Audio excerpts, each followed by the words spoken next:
সন্ধ্যা, আপনাদের সাথে আছি তাওফিকা রহমান। প্রিয় দর্শক শ্রোতা, শীতের এই সন্ধ্যায় সবাইকে শুভেচ্ছা জানিয়ে শুরু করছি শুভ সন্ধ্যার আজকের আয়োজন। আজ শুভ সন্ধ্যায় থাকছে চলতে থাকা প্রদর্শনী, এনটিভি হাইলাইটস এবং জনপ্রিয় অভিনেত্রী ও মডেল অপর্ণা ঘোষের সঙ্গে আলাপচারিতা। প্রথমেই চলতে থাকা প্রদর্শনী।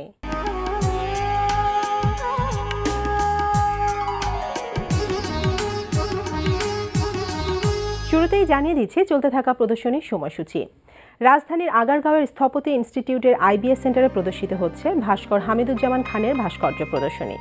দুপুর 12টা থেকে সন্ধ্যা 6টা এই সময় প্রদর্শনী চলবে 7 জানুয়ারি পর্যন্ত। আলিয়াস ফরসেসের লা গ্যালারিতে প্রদর্শিত হচ্ছে দলীয় চিত্রকলা প্রদর্শনী জলজ 2। প্রদর্শনী চলবে 29 ডিসেম্বর পর্যন্ত। মহাখালীর নিউ ডিওচেসের গ্যালারি কসমোসে প্রদর্শিত হচ্ছে আন্তর্জাতিক দলীয় চিত্রকলা প্রদর্শনী। প্রতিদিন দুপুর 12টা থেকে রাত 8টা এই সময় প্রদর্শনী চলবে 26 ডিসেম্বর পর্যন্ত। বাংলাদেশ শিল্পকলা একাডেমিতে অনুষ্ঠিত হচ্ছে 17তম দ্বিবার্ষিক এশিয়ান চারুকলা প্রদর্শনী 2016। প্রতিদিন বেলা 11টা থেকে রাত 8টা এই সময় প্রদর্শনী চলবে 31 ডিসেম্বর পর্যন্ত। দেখছিলেন চলতে থাকা প্রদর্শনীর সময়সূচি। এবার এনটিভি হাইলাইটস।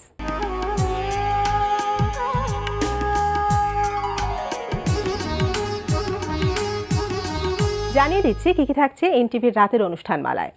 সন্ধ্যা 6টা 45 মিনিটে সরাসরি সম্প্রচার হবে অনুষ্ঠান বিচ টাইম।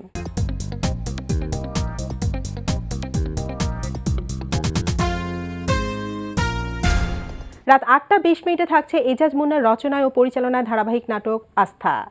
এখন তো মনে হচ্ছে এখানে আমাদের আসাটাই ঠিক হবে না। আরে আর তো এখানে আসতে হবেই না, আয়ন তো ঢাকা বদলে হয়েই গেছে। ও হ্যাঁ, তাই তো। দুলা ভাই, আমি আয়নের অফিসে গিয়ে যা দেখেছি তাতে আমার মনে হচ্ছে যে সমস্যা হতে পারে, আর সেটাই আমি সাবধান করেছি আয়নকে। শায়নাকে আমি বলেছি যে যোগাযোগটা বাড়াতে, এমনকি তোমাদের সাথেও যোগাযোগ বাড়াতে বলেছি। রাত 9টায় প্রচার হবে হাসান ইউসুফ খানের প্রযোজনায় কমেডি প্রতিযোগিতামূলক অনুষ্ঠান হাস্য। জরিনা মনটা আজকে বালানা রে, একটু গান গেয়া মনটা একটু শান্তি করে দে। ওই বড় গান ধর।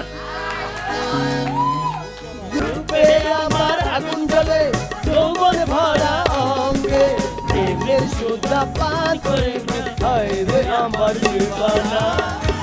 তো ওস্তাদ, আমি তো এই জায়গায় মাস্তানি অনেকক্ষণ করলাম, এইবার আপনি শুরু করেন।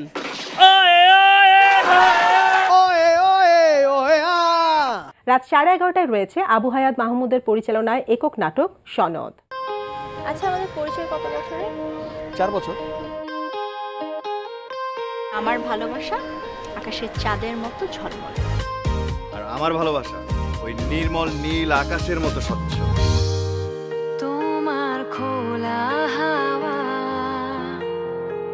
লাগিয়ে পালে, তোমার খোলা হাওয়া। এই ছিল এনটিভির অনুষ্ঠান মালার হাইলাইটস। এরপর আসছি আলাপচারিতায়।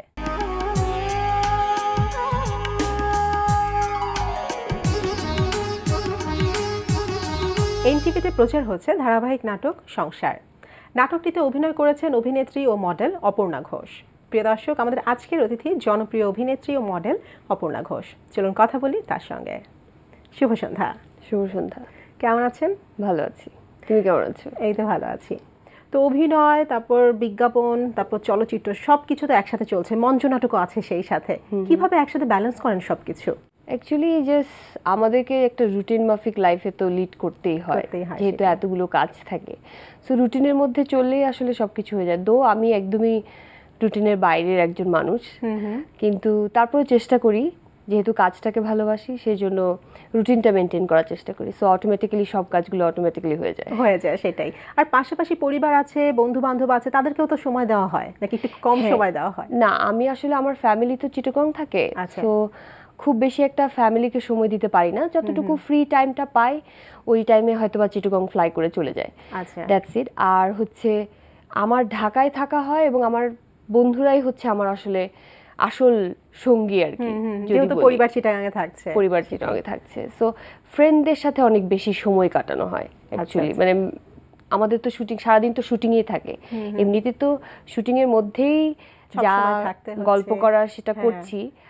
আর যেটা হয় যে শুটিংয়ের বাইরে গিয়ে আমরা হয়তো বা রাতের বেলা কোথাও হ্যাং আউট করতে যাচ্ছি, রাতের বেলা খেতে যাচ্ছি কোথাও, এছাড়া তো আমাদের আসলে রিফ্রেশমেন্টের কোনো জায়গাও নাই। সেটাই। আচ্ছা, তো এনটিভিতে ধারাবাহিক নাটক যাচ্ছে সংসার, বেশ জনপ্রিয় হয়ে গেছে নাটকটি। সেই নাটকে আপনি অভিনয় করছেন, কেমন লাগছে সংসারে অভিনয় করতে?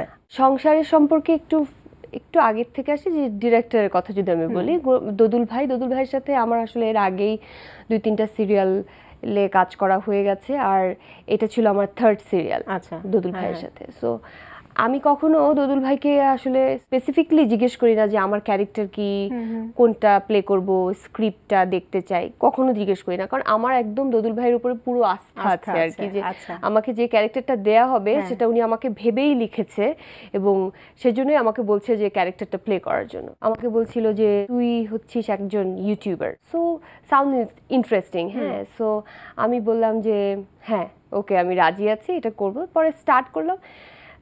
দোদুল ভাইয়ের সাথে শুটিং করার মজা হচ্ছে আমাকে নিজেকে অ্যাক্টিং করতে হয় না। আচ্ছা, আপনাকে দিয়ে অ্যাক্টিং করায় না? একদম এক্স্যাক্টলি, মানে দোদুল ভাই, আমি ওখানে গিয়ে যে আমি অপর্ণা হিসেবেই ঢুকি। ওখানে যাওয়ার পরে দোদুল ভাই আমাকে যেভাবে ডেলিভারিটা দিতে বলে আমি ঠিক এইভাবে। আর ওটার জন্য ইন্টারেস্টিং পার্ট হচ্ছে যে চুলগুলোকে ডিফারেন্ট ওয়েতে আমি বেনি করে নিয়েছি, একদম জাস্ট ডিফারেন্ট একটা ক্যারেক্টার। এন্ড এনটিভিতে আমার এতদিন ধরে যতগুলো সিরিয়াল প্রচার হয়েছে, অথবা এই ক্যারেক্টারটাকে আমি কিভাবে ডিফারেন্ট ভাবে প্রেজেন্ট করতে পারি আমার দর্শকদের কাছে, সো ওইটা চেষ্টা করেছি। এবং আমি মনে হয় যে এখন মনে হয় অনেক সংসারের কথা আসলে সবাই বলে যে আপু আপনার এনটিভিতে চ্যানেলে এই নাটকটা যায়, আপনাকে দেখেছি, আপনার হেয়ার স্টাইলটা আমার খুব পছন্দ, সো এটাই আসলে বড় পাওয়া। আচ্ছা, তো চরিত্র যেটা বললেন আপনি একজন ইউটিউবার, কিন্তু বিশেষত্বটা কি আসলে এই চরিত্রের? বিশেষত্বটা হচ্ছে যে ও একজন ইউটিউবার, এবং ও হচ্ছে মিউজিকের যেই এখনের যে ধস নেমেছে আমাদের ইন্ডাস্ট্রিতে, মিউজিক বলো অথবা টেলিভিশন বলো, সব কিছু মিলে, সো ওরা যেহেতু ইয়াং, সো ওরা মানে সবকিছু মিলে নতুন ভাবে চিন্তা করছে। হ্যাঁ, সো ওর বেসিক্যালি একটা ফার্ম থাকে, ওখান থেকে সে গানের ইয়েগুলো থাকে। নিশো থাকে আমার কোয়ার্টিস্ট। নিশো হচ্ছে একজন সিঙ্গার। ও চায় ওই সিঙ্গারটা অ্যাকচুয়ালি মানে ফ্রন্ট লাইনে আসতে চায় না। অনেকে থাকে না যে খুব ভালো গান করছে, কিন্তু তাদের গানটাকে আমরা প্রপারলি আসলে টিভিতে প্রেজেন্ট করতে পারছি না, অথবা ওভাবে কভারেজ হচ্ছে না দেখে ওই সিঙ্গারটা আসলে পপুলার হচ্ছে না। হয়তোবা ওর থেকে মেধাহীন যারা, তারা সমানে ফেমাস হয়ে যাচ্ছে। সো আমি কাজ করি হলো ওই পেছনের সিঙ্গারটাকে এনেই সামনে কিভাবে নতুন ভাবে প্রেজেন্ট করে হাইলাইট করা যায়। তো নাটকের নাম হচ্ছে সংসার, মানে নিশ্চয়ই সংসারকে নিয়েই তো এই নাটকটা। সংসারের কোন কোন বিষয়গুলোকে বেশি গুরুত্ব দেওয়া হয়েছে তাহলে এখানে? অ্যাকচুয়ালি আমি সংসারের একদম পুরো ডিফারেন্ট একটা পার্টে, যেই ফ্যামিলি মানে ফ্যামিলিটা দেখানো হচ্ছে, সেই ফ্যামিলিটা পাবে। ফ্যামিলির একটা ছেলেই হচ্ছে নিশো, যে সিঙ্গারটার কথা বলছি, ওর ফ্যামিলিটা বেসিক্যালি দেখানো হয়, এবং আমার ট্র্যাকটা পুরো ডিফারেন্ট। সো হয়তোবা পরবর্তীতে ওই সংসারে ঢোকা চান্স আছে সেটাই। আচ্ছা, তো নিশোর কথা তো শুনলাম, আরো কারা কারা আছে এই নাটকে? এই নাটকে নাদিয়া আপু কাজ করছে, শতাব্দীদা কাজ করছে, আমার সাথে আখমো হাসান কাজ করেছে, এছাড়াও আরো কয়েকজন আছে। মানে আমার সাথে কাজ বেসিক্যালি হলো নিশো ভাইয়া, আখমো হাসান, তারপরে দেন শতাব্দীদা, নাদিয়া আপু, এদের সাথে। আর আপনার এই অংশের শুটিং কোথায় হয়েছে? আমার অংশের শুটিংটা ফার্স্টে আমরা ঢাকায় শুট করেছি, এরপরে ম্যাক্সিমাম সময় মানিকগঞ্জে যে একটা হাউস আছে শুটিং বাড়ি, ওইখানে কাজ করে, আর সামনে মনে হয় শ্রীমঙ্গল যাচ্ছি আর কি শুটিং এর কাছে। আচ্ছা, তো বলেন আপনার ক্যারেক্টারটা একদম ভিন্ন, এরকম ক্যারেক্টার মনে হয় আগে কাজ করা হয়নি। আচ্ছা, তো সেক্ষেত্রে এই ক্যারেক্টারের জন্য নিজেকে আপনি প্রিপেয়ার কিভাবে করেছেন আপনি নিজ থেকে? আমাদের যেটা হয় যে আমরা তো যখন কাজ করি প্রত্যেকটা, আমি স্পেশালি সিরিয়ালগুলোতে হোক অথবা সিঙ্গেলগুলোতে হোক, চেষ্টা করি যতটা ভিন্নতা রাখা যায়। হ্যাঁ, সো এইটার জন্য যেটা ইউটিউবার, সো আমি খুবই ইজি, বিকজ আমি আমার আশেপাশে অনেক ইউটিউবার, বিকজ স্পেশালি যদি বলতে হয় আমাদের একজন ছোট ভাই আছে সালমান মুক্তাদির, তো ওকে যদি দেখি অথবা ওর ফ্রেন্ডসদেরকে যদি দেখি, হ্যাঁ একসাথে তো ঘোরাফেরা করা হয়, সো আমি জাস্ট ওকে ফলো করেছি। হ্যাঁ, আর ইউটিউব ঘেটে তো আসলে ইউটিউবার যারা আছে, হ্যাঁ, তো ওদের সার্চ দিয়ে আমি দেখেছি যে ওদের অ্যাকচুয়ালি স্টাইল কি, ওরা কি করছে, ওরা সারাদিন কি নিয়ে বিজি থাকে, সো ওগুলোই জাস্ট সেই স্টাইল তো আপনার ফলো করা হচ্ছে। আচ্ছা, তো প্রথমেই বললেন সংসারের রেসপন্স তো অনেক ভালো পাচ্ছেন, সামনে আরো অনেক ভালো রেসপন্স পাবেন আমরা আশা করছি। এছাড়াও আরো বিভিন্ন নাটকে কাজ করা হচ্ছে, সেগুলো সম্পর্কে আমরা একটু জানি। নাটকের কাজের থেকে এখন একটু বেশি কাজ মানে প্রেশার হচ্ছে হলো আমার ভুবন মাঝি রিলিজ পাবে সামনে। হ্যাঁ, ফিল্মটা আমার ভুবন মাঝি রিলিজের যদিও এখনো ডেটটা ফিক্স হয়নি, বাট আমরা আশা করছি যে মার্চের দিকে।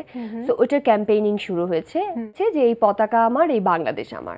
মানে প্রথম কখন পতাকাকে দেখে মনে হচ্ছে এটা আমার নিজের পতাকা, ফিলিংসটা কি ছিল সো ওইটা দিয়ে ফার্স্ট আমাদের ক্যাম্পেইনিংটা শুরু হলো। আর সিঙ্গেলগুলোতে কাজ করছি, 16 ডিসেম্বরের কাজ করলাম রিসেন্টলি কিছু সিঙ্গেলে, আর সিরিয়ালগুলো তো আছে। তাহলে ফিল্মের কথাটাই যখন চলে আসলো যে কিছুদিন পরে রিলিজ পাচ্ছে, কবে রিলিজ পাচ্ছে সেটা এক্স্যাক্টলি ডেটটা আমি আসলে বলতে পারছি না, সামনে আমরা পাচ্ছি তাহলে সেন্সর পাওয়ার পরে হয়তো বা ডেটটা ফিক্স আপ হবে। গল্পটা কি নিয়ে থাকছে? গল্প তো এখন রিভিল করতে পারবো না, মানে বিষয়বস্তুটা কি সেটা তো আমরা পরে দেখলে বুঝবো। সেটাই 1970s এর গল্প অ্যাকচুয়ালি। যুদ্ধ আছে অফকোর্স, এটা তো বলতে, বাট 70s এর একদম আমি যদি বলি যে এটা একটা প্রেমের গল্প। হ্যাঁ, 70s এ একটা মেয়ে থিয়েটার করতো, আমার ক্যারেক্টারটা যদি বলি থিয়েটার করতো। ওই অ্যাকচুয়ালি যে নহির আমার ক্যারেক্টার, আমার অপোজিটে আমার কোয়ার্টিস্ট ছিল পরমব্রত, ওকে কিভাবে ইন্সপায়ার করে যে যুদ্ধে যাওয়ার জন্য। একটা মেয়ের অ্যাকচুয়ালি কতটুকু অবদান থাকে সেটাই জাস্ট এই মুভিতে দেখতে পাবে আর দর্শক। আরো কারা কারা অভিনয় করেছে এখানে? ওখান থেকে পরমব্রত, আমি, আর আমাদের বাংলাদেশ থেকে মাজনুন মিজান, নওশাবা, তারপর সুষমা দি, মামুনুর রশিদ আঙ্কেল, এই কয়জন অনেকে। আচ্ছা, তো এটা তো এপার বাংলা ওপার বাংলা যৌথ প্রযোজনার। আচ্ছা, তো এর আগে কি করা হয়েছে কোনো যৌথ প্রযোজনার ফিল্ম? না, যৌথ প্রযোজনার ফিল্ম করা হয়নি, এটাই ফার্স্ট টাইম আমার। হ্যাঁ, এর আগের গুলো সবগুলো অ্যাকচুয়ালি এটা যৌথ প্রযোজনা বলছে, কিন্তু এটা অনুদানের ছবি। আচ্ছা আচ্ছা, হ্যাঁ। আচ্ছা, আরো কোনো নতুন ছবির কাজ আছে বা পরিকল্পনা আছে বা শুরু হয়েছে এরকম কি কিছু আছে? না, আমি অ্যাকচুয়ালি মাল্টিটাস্কার না, একদমই না। আমি একদম মানে যা করি একটা করি এবং কনসেন্ট্রেশন, হ্যাঁ, আদারওয়াইজ কনসেন্ট্রেশন ব্রেক হয়ে যায়। আচ্ছা আচ্ছা, সো দেখা যায় আগে ভুবন মাঝিটা রিলিজ পাক, তারপর আমরা নেক্সট ফিল্মের কথা দেখব। আচ্ছা, ঠিক আছে। তো এরপর আসি বিজ্ঞাপন, সেটা তো চলছেই এবং এখন যাচ্ছে বেশ কিছু বিজ্ঞাপন অন এয়ার যাচ্ছে। বিজ্ঞাপনে কিছুটা কাজ কমিয়ে দিয়েছি, কারণ হচ্ছে বাজেট নাই, মানে everyone is saying that budget নাই। আচ্ছা, সো আমি যখন বিজ্ঞাপনের কাজগুলো করেছি, আমার I was like এত বিগ বাজেটের কাজ করে আসছি এবং আমাকে এত সুন্দর করে প্রেজেন্ট করা হয়েছে, এখন যারা প্রপোজাল দেয় তখন আমার মনে হয় যে মন মতো হচ্ছে না। আচ্ছা, হ্যাঁ, হয়তো বা সেই জন্য করা হয় না, অথবা আমার মন মতো স্ক্রিপ্ট পাই না, সেই জন্য করা হচ্ছে না। তো আপনার এতগুলো বিজ্ঞাপন করা হচ্ছে, তার মধ্যে আপনার কাছে উল্লেখযোগ্য বিজ্ঞাপনগুলো কোনটা? আমার যে ফার্স্ট বিজ্ঞাপনটা, মানে আমার লাইফের ফার্স্ট কাজ অ্যাকচুয়ালি, মানে যদি বলি টিভি মিডিয়াতে কাজ, যদি আমি সত্যিকার অর্থে বলতে চাই, আমার বিজ্ঞাপনে বসুন্ধরা কর্পোরেট, আচ্ছা আচ্ছা, অমিত সেনের বানানো ছিল। সো আমার ফার্স্ট কাজ, আমার 4 দিন শ্যুট ছিল। সো লিটারেলি যেদিন শুটিং শেষ হয়েছিল, আমার এখনো আই ক্যান রিমেম্বার, কান্না করেছিলাম ধানমন্ডি লেকে। ধানমন্ডি লেক আমার জন্য নতুন ছিল, বিকজ আমি ঢাকায় এসেছি প্রথম, চিটাগাঙে থাকতেন আপনি? চিটাগাঙে থাকতাম, চিনতাম না। ধানমন্ডি লেকে প্রথম গেছি, লাস্ট দিন শ্যুট ছিল ধানমন্ডি লেকে, বসুন্ধরা সিটি এবং বসুন্ধরার ভেতরে লাস্ট দিন শ্যুট ছিল ধানমন্ডি লেকে। সো আই ওয়াজ ক্রাইং যে আমার শ্যুট শেষ হয়ে গেছে। এবং তখন অভিজ্ঞতাটা কেমন ছিল? ফার্স্ট তখন ক্যামেরার সামনে দাঁড়িয়েছিলেন? হ্যাঁ, না ফার্স্ট ওই দিন বিজ্ঞাপনের ফার্স্ট কাজ ছিল, বাট ফার্স্ট ক্যামেরার সামনে দাঁড়ানো হচ্ছে লাক্স থেকেই। লাক্সে যখন আমি ছিলাম, আমরা তো একটা লাক্স চ্যানেল সুপারস্টার, ওটার মাধ্যমে এসেছি। সো লাক্সে আমাদের ছোট ছোট নাটক হতো, মানে অভিনয়টা অ্যাকচুয়ালি এক্সাম দিতাম আর কি।